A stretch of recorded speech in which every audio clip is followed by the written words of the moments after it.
Assalomu alaykum. O'rtoqlar, mana hozir menga shu televizor keldi. Artel 32lik. Podsvetkasi kuygan, mana bu 3 voltlik.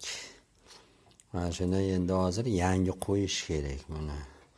Yangi qo'yish uchun mana bir-biriga to'g'ri kelmaydi. Mana shu LED televizorlarda mana shunisi qiynaydi-da.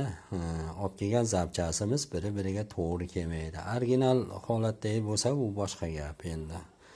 Artel bitta ham kuygan ishlamaydigan Artel televizordan chiqarib olib qo'ysangiz, xo'p, bir-biriga 1 bo'lib tushaveradi.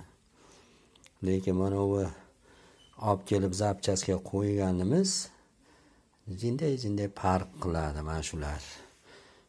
Xitoy ham juda epchil bo'lib ketgan hozir.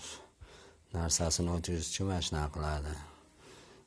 O'ziga yarasha jinday shunaqa mashaqqatlari bor-da, ochib, qo'y, uni tozala. Oson emas endi. 6 voltlik, 3 voltlik farq qiladi bir-biridan. 6 talik, 7 talik tugma LED televizorlar. Shuning uchun nihoyatda ehtiyot bo'lib ish qilinadi bunga. Uni ekrani nozik bo'ladi-da bunga. Mayli, omon bo'linglar. Ja bo'lmasa bittadan like bosib yuborasizlar.